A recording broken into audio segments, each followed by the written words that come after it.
윤정부의 아주 강력한 의지가 투영이 되어 있다. 어떻게 보면은 일기 신도시를 겨냥한 부분이 아닌가. 올림픽 선수촌을 예를 들었는데 그게 언제 되겠냐? 빨리 될 수가 절대 없다. 이거는 재건축 투자의 좀 하수예요. 분당이 이미 증명하고 있어요. 언제나 기회는 항상 존재합니다. 안녕하세요. 사다리 경제 유선영입니다. 요즘 부동산 시장이 굉장히 뜨거운데요. 지금 이런 시장 속에서 아직 관심을 좀 가지실 필요가 있는 지역, 단지를 오늘 좀 얘기를 드리려고 합니다. 단지를 찍어서 말씀드리기보다는 바로 이 얘기를 좀 하고 싶은데요. 일기 신도시에 대해서 좀 관심을 가져볼 필요가 있다. 제가 올 초부터 올해 가장 큰 수혜지가 될 곳은 일기 신도시일 것이다 이렇게 얘기를 여러 차례 드렸었고요. 방송에서 계속 많이 말씀을 드렸었는데요. 여전히 유효하다고 생각합니다. 그 이유를 좀 오늘 설명드리고 이야기를 좀 드려보려고 하는데요. 자, 일단 기본적으로 제가 이 일기 신도시가 지금 굉장히 좀 매력 있다라고 말씀드린 거는 이미 법이 통과된 노후계획도시 특별법이 통과가 됐고 그거에 따라서 이 사업 재건축을 진행하는 데 있어서의 사업 추진에 걸림돌이 없다라는 것이 굉장히 매력이 있는 거예요. 이게 무슨 얘기냐면 사업을 빠르게 추진할 수 있다라는 것이 되겠죠. 그리고 이거는 어떤 또 장점이 있냐면 지금 사실 여야와 약간 대치된 상황 속에서 어떤 부동산 정책들이나 이런 것들이 상당히 야권에 막혀서 진행이 되지 못하고 있는 야당의 어떤 반대로 인해서 진행이 안 되고 있는 상황들이 많이 나오는데 이 일기 신도시 같은 경우는 야권에서도 반대할 만한 명분이 별로 없습니다. 일단 입장을 생각해 보면요. 서울이 아닌 수도권에 그리고 인프라가 다 갖춰져 있는 살기 좋은 도시지만 집들이 굉장히 많이 단체로 낡아져 있는 그러한 곳이 일기 신도시잖아요. 그래서 그 지역의 가치를 고르게 좀 발전시켜주는, 변화시켜주는 거에 있어서 야당이 반대할 만한 이유가 없고 그래서 법이 또 통과가 된 것이거든요. 그래서 이런 부분들을 생각해 본다면 노후계획도시 특별법은 좀 순탄하게 진행이 가능할 수밖에 없고 잘 진행되고 있고 그렇기 때문에 앞으로도 좀 어떤 사업의 빠른 진행이 가능할 거라고 판단할 수 있겠고요. 자, 두 번째는요. 자, 윤 정부의 아주 강력한 의지가 투영이 되어 있다라는 것입니다. 자, 엄밀하게 말하면 윤 정부라기보다는 윤석열 대통령이라고 하는 게 더 정확할 것 같아요. 그러니까 윤석열 대통령이 이제 여러 가지 업무 보고를 진행하는 과정 속에서 일기 신도시에 방문을 하면서 했던 얘기가 있죠. 뭐냐? 임기 내에 2027년이죠. 임기 내에 반드시 착공하겠다. 반드시 착공을 해내겠다. 이렇게 얘기를 했단 말이에요. 자, 대통령이 이렇게 강하게 얘기를 하는데 그 사업을 그 정책을 이제 진행하고 추진하고 해 나가는 있는 입장에서 윤 정부의 어떤 관료들이 얼마나 지금 발등에 불이 떨어져 있겠습니까? 그래서 사업에 대한 빠른 진행을 할 수밖에 없고 지금 곳곳에서 그렇게 빠르게 추진하려고 하는 움직임이 강하게 나오고 있습니다. 그래서 강력한 의지가 투영되어 있다. 적어도 2027년에 뭐 착공을 할 수는 없을지언정 속도를 굉장히 당겨서 그래도 우리가 이렇게 서둘러서 이만큼은 했어라는 것까지는 할 것 같다라는 거예요. 그래서 빠른 사업이 진행이 가능할 것이다. 자, 그리고 그러한 측면에서 또 본다면은 이번에 8.18 대책에서 재건축 재정비 촉진법에 대한 특례법을 이제 제정을 해야 되고 개정도 해야 되는데 어쨌든 그 법 내용이 굉장히 좀 내용은 나쁘지가 않거든요. 예를 들어서 조합 동의 비율이라든지 동의율을 뭐 70% 5%를 70%로 낮춰준다든지 동해 그 단지에서 동의율이 2분의 1에서 3분의 1로 낮춰준다든지 이런 것들 사업 진행을 좀 빠르게 한다든지 이런 것들이 굉장히 매력이 있을 그런 내용들인데 이것을 구체적으로 일기 신도시에도 적용한다고 명시를 했어요. 어떻게 보면은 일기 신도시를 겨냥한 부분이 아닌가. 재건축에 그렇게까지 또 특히 동단위의 어떤 동의율까지 완화시켜주겠다라는 거는 재건축이 타겟인데 그 타겟이라는 것이 아무래도 일기 신도시가 아니겠는가 저는 그렇게 판단을 좀 하게 됩니다. 그래서 이만큼 그 좀 정부가 강하게 일기 신도시의 어떤 사업 진행을 좀 당겨가려고 하는 속도를 좀 내려고 하는 모습들이 보인다. 그리고 또 나왔죠. 이주주택에 대한 구체적인 계획을 또 발표를 했습니다. 이것도 굉장히 의미가 있어요. 자, 일기신도시 해보시면 도시가 굉장히 살기는 좋지만 그 나이가 거의 동일하게 먹어 있어요. 나이 차이가 크게 안 난다는 거예요. 연식 차이가 많이 안 나죠. 그러니까 뭐 91년, 92년, 93년, 94년 뭐 요렇게 비슷비슷하게 지어진 단지들이 쫙 동시에 입주를 했던 케이스이기 때문에 이제 어디는 좀 젊어서 재건축이 한참 있다가 되고 어디는 나이가 좀 많고 이렇지가 않아요. 결국은 동시다발적으로 일어날 수밖에 없는 재건축 사업인데 그렇지 못하다 보니까 지금 선도지구 지정에서 순차적으로 하려고 하는 것이란 말이에요. 자, 그런데 순차적으로 하더라도 한 단지에서 뭐 거의 만세대 한두 개 단지에서 만세대의 어떤 이주가 일어나려면 이분들을 어디 가서 살게 할 것이냐가 엄청 큰 문제가 되는 겁니다. 이주 수요가 발생할 때 전세난도 발생하고 높은 전세 가격이 오름으로 해서 또 부동산 시장에서 단기적으로는 굉장히 좀 부담으로 작용할 수가 있어서 그거 어떻게 할 거야? 라는 얘기가 계속 있었었던 거거든요. 근데 그 부분에 있어서 이제 정부가 지난 정책 발표를 할 때 이주 어떤 택지를 좀 확보해서 거기다가 이주주택을 만들겠다라는 얘기를 했었는데 그걸 오늘 구체적으로 내용을 좀 발표를 한 거고요. 그래서 이주택지에다가 이주주택을 지어서 이제 이주하실 분들 거기로 모셔서 거기서 좀 살게 하고 그다음에 이제 이주된 그래서 이주가 끝난 비어 있는 빈집을 철거하고 거기를 재건축을 하겠다는 것이고요. 이렇게 재건축되면 다시 이주해 왔던 이주주택에서 다시 새로 지어진 주택으로 들어가시게 되면 이제 그렇게 이런 용도로 이주주택으로 활용을 한 요 집은 요 단지는 나중에 이제 리모델링을 해서 분양을 하겠다라는 게 정부의 계획이에요. 비슷한 사례로 올림픽 선수촌을 예를 들었는데 올림픽 선수촌처럼 낮은 용적률로 짓겠다 이런 문제가 아니고요. 올림픽 선수촌이 예전에 이제 올림픽 기간에 선수 기자촌으로서 역할을 했었죠. 그래서 선수들 또 기자들이 거기서 한 뭐 200여일 가까이 머물면서 있었던 단지를 나중에 좀 이렇게 정비해서 분양을 했단 말이에요. 그래서 그렇게 해서 지금 굉장히 대단지로 사람들이 사랑을 받고 있는 것이 이제 올림픽 단지들인데 그러한 비슷한 색깔로 가겠다라는 것입니다. 다만 제가 볼 때는 이게 그냥 리모델링 수준으로 해서 분양할 수 있을까? 왜냐면 이제 이주 수요들이 한번 왔다가 나가면 또 다음 그 재건축을 진행해야 되는 단지들이 또 나올 것인데 얘가 분양할 때까지는 상당한 시간이 필요할 것으로 보입니다. 뭐 몇 년이 아니라 뭐 한 그 과정을 계속 반복해 나가다 보면 한 10년 이상의 시간이 소요될 것으로 보이다 보니까 그러면 아파트가 너무 낡아지게 되지 않을까.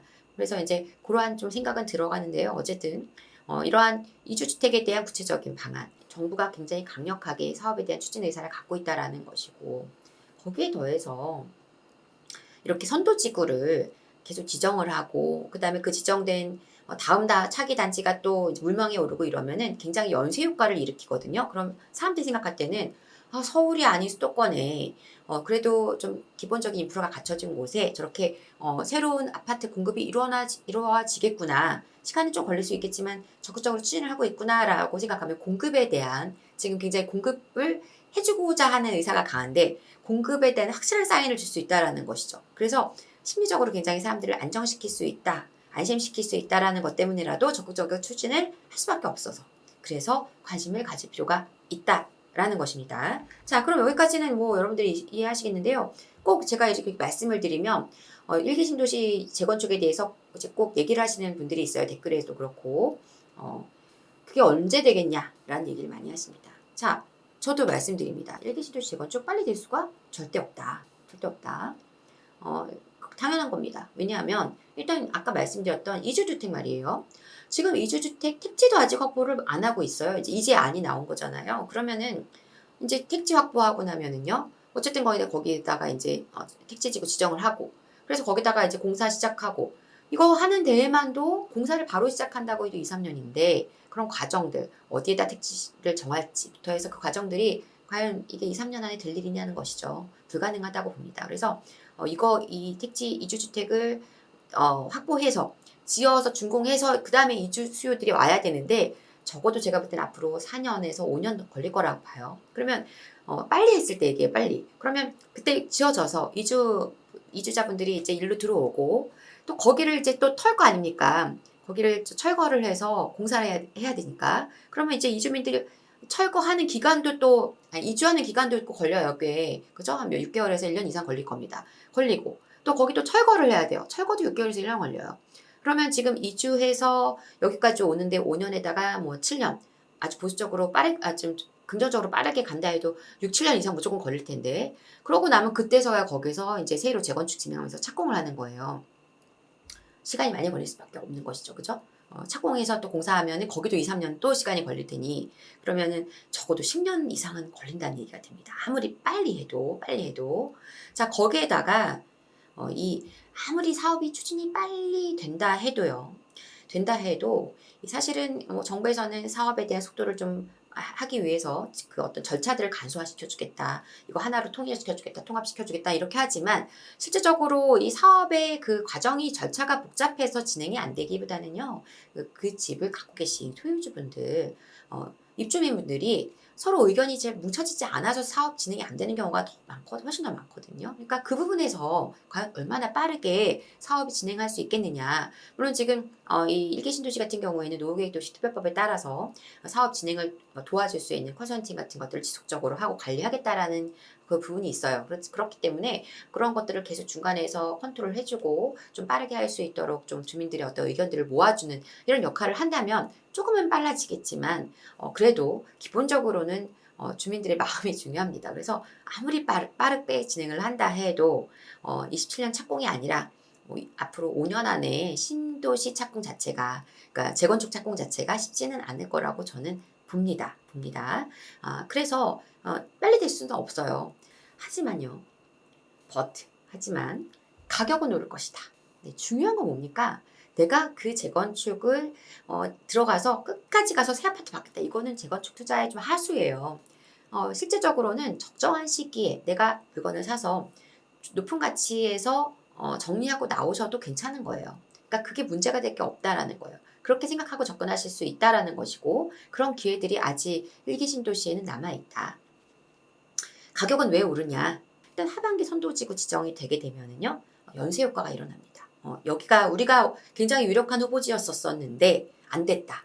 그러면 실망하고 끝날 게 아니라 내년에 또 지정하잖아요. 그러면 다음 주자는 우리야 라고 생각하면서 그 단지가 시세가 또 움직일 거예요. 올라 있었겠죠, 좀. 그러면 이제 이렇게 되면서 저기도 선도지구 지정됐는데 입지는 우리가 저기보다 더 좋지 않나? 우리가 사업성은 더 낫지 않나? 이렇게 하면서 다른 단지, 여타 단지들이 같이 연쇄적으로 어떤 사업을 진행하고자 하게 되고 분위기가 올라오면서 시세가 오른다는 것입니다. 이제 한 곳에서 잘 되잖아요. 그러면 이게 따라서 다 움직이게 돼 있어요. 뭐 대표적으로 뭐 이제 뉴타운도 그렇고, 그리고 이번에 뭐 강동구에 굉장히 가격이 많이 오른 고덕 단지들도 보시면은 거기가 한 단지가 아니라 여러 단지가 동시에 사업이 막 같이 이렇게 진행이 됐잖아요. 또 개포주공 단지도 또 마찬가지고, 재개발들도 하나가 되면 그 다음부터 쭉쭉쭉쭉 사업들이 좀 시준이 빨리 진행이 됩니다. 보니까 옆에서 하는 걸 보니까. 그래서 그러한 어떤 분위기를 따라 다른 단지들도 같이 조금 에너지를 받아서 같이 시세가 움직일 수 있게 되고, 이러한 모습들이 곳곳에서 좀 목격이 될 것이고요. 두 번째는 사실 모든 걸 다 갖추고 있어요. 뭐 이제 약간 외부적인 거 말고 주거의 환경만 생각한다면 교통 있죠. 그리고 학군 따라주죠. 학군 따라주고요. 그리고 거기다가 인프라, 뭐 편의시설, 그저밖에 없는 곳이 일기 신도시거든요. 이미 다 갖춰져 있어요. 상품성만 바꿔준다면 굳이 택지지구 저기 맨 땅에 가서 뭔가 짓는 데보다 훨씬 나을 거라고 생각이 들 수밖에 없습니다. 그런데 그 상품성에 대한 개선이 눈앞에 지금 보일 것 같다. 곧 될 것 같다. 이러한 기대 심리가 작용하게 된다면 당연히 가격은 올라갈 수밖에 없는 거죠. 그러한 기대 심리가 굉장히 많이 자극될 가능성이 높기 때문에, 그래서 가격은 올라가게 될 수밖에 없다. 파는 분들도 조금 더 가격 좀 더 기다릴 때 조금 더 높은 가격에 팔까라고 생각할 것이고요. 사시는 분도 저기 좀 될 것 같은데 아직 가격이 좀 덜 올랐는데 저기를 좀 관심을 가져볼까? 이렇게 된다라는 거죠. 마지막으로 서울보다 저렴한 시세로 재건축을 할 수 있는, 그래서 상품성이 바뀔 수 있는 그 차익을 내가 가져갈 수 있는 그런 곳이 어딜까 보니까 일기 신도시가 나온다는 거예요. 그래서 재건축 투자의 어떤 선점의 기회, 재건축 할 수 있는, 아직은 좀 비싸지 않은 곳에 할 수 있는 그런 단지들, 재건축 단지를 선점할 수 있는 그런 기회가 있다고 보시는 분들이 늘어날 겁니다. 왜냐하면 가격이 아직 착하니까요. 물론 안 그런 것도 있습니다. 분당 신도시는 가격이 비싸지만 분당 내에서도 사실 아직까지 가격차가 좀 많이 벌어져 있어서 상대적으로 가격이 좀 저렴한 단지들도 있고, 분당뿐 아니라 뭐 평촌, 삼본, 중동, 그리고 일산까지 좋은 어떤 가격대의 아파트들이 상당히 많이 아직은 존재하기 때문에 그러한 것들이 영향을 미칩니다. 실질적으로 이미 이제 분당 같은 경우 우리가 이미 목격을 하고 있습니다. 분당이 이미 증명하고 있어요. 증명하고 있는데 분당뿐 아니라 단지 그 도시별로 보면 평촌이나 그리고 또 삼본 그리고 중동 그리고 일산도 그 좀 선도지구로서 먼저 스타트를 좀 빨리 그 선도지구 지정을 받기 위해서 출발을 빨리 한 단지들을 보시면 시세가 다른 곳에 비해서 훨씬 빠르게 올라가고 있는 거를 확인할 수 있거든요. 근데 거기가 지금은 관심이 많이 집중되고 있지만 여기가 선도지구 지정되면 그 다음 기대하게 된다는 것이죠. 그래서 그런 부분들이 가격에 영향을 미칠 것이고 내가 좀 저점에서 매수해서 좋은 시세까지 올라가 준다면 좋은 시기에 매도할 수 있다면 그게 바로 투자인 것이거든요. 그래서 뭐 꼭 투자의 관점이 아니라 주거의 환경이 또 굉장히 만족도가 높은 곳이 일기 신도시들이기 때문에 그런 것들을 두루두루 고려했을 때 앞으로 시세에 대한 가격 상승에 대한 기대감은 상당히 높다라는 것입니다. 그래서 이런 모든 것들을 고려했을 때 지금 서울에서 가격이 많이 올라간 지역들에서 막 물건을 찾으시는 분들이 있겠는데 만약에 조금 아직 내가 자금적으로 좀 완벽하게 좀 더 좋은 서울 입지를 가져가기에 좀 부담이 되신다면은 한번 일기 신도시를 관심 가져보시는 것이 어떨까? 지역별로 이제 가격도 다 천차만별이고 또 내 생활권에 또 맞는 내가 좀 더 친숙한 그러한 도시들이 다 있으실 거 아닙니까? 그 안에서 조금 관심을 가져볼 단지들 찾아보시면 좋겠고 제가 작년 말부터 올 초까지 해서 일기 신도시 아파트들의 선도지구 지정관수 높은 단지들을 좀 뽑아놓은 영상들이 있습니다. 참고해 보시면 좋을 텐데 그때 당시에는 이제 추진하고 있는 곳들을 중심으로 해서 그리고 제가 보기에 이렇게 묶어서 하면 좋겠다고 생각했던 곳들도 좀 언급을 드렸었는데 그것들이 벌써 추진하고 있는 곳들도 꽤 돼요. 그래서 어쨌든 간에 뭐 그 당시와는 조금 상황이 바뀌어진 단지들이 있긴 합니다. 지금 같이 하려다가 좀 통합이 깨지고 이렇게 좀 분리된 곳들도 있고 새로 또 추진하는 것도 있기는 하지만 전체적인 흐름을 읽어보시는 데는 아마 그 영상들이 좀 도움이 되시지 않을까 생각합니다. 그래서 어쨌든 간에 시장은 많이 달궈지고 있고 가격이 많이 올라가고는 있어도 언제나 기회는 항상 존재합니다. 그 기회들을 여러분들이 잘 포착하셨으면 좋겠고 앞으로도 그런 기회들을 찾아가는데 제가 좀 일조하고 싶은 마음입니다. 이렇게 해서 오늘은 일기신도시에 대한 얘기를 좀 나눴고요. 저는 다음 시간에 더 알차고 좋은 내용으로 찾아오겠습니다. 지금까지 사다리 경제 유선영이었습니다. 감사합니다.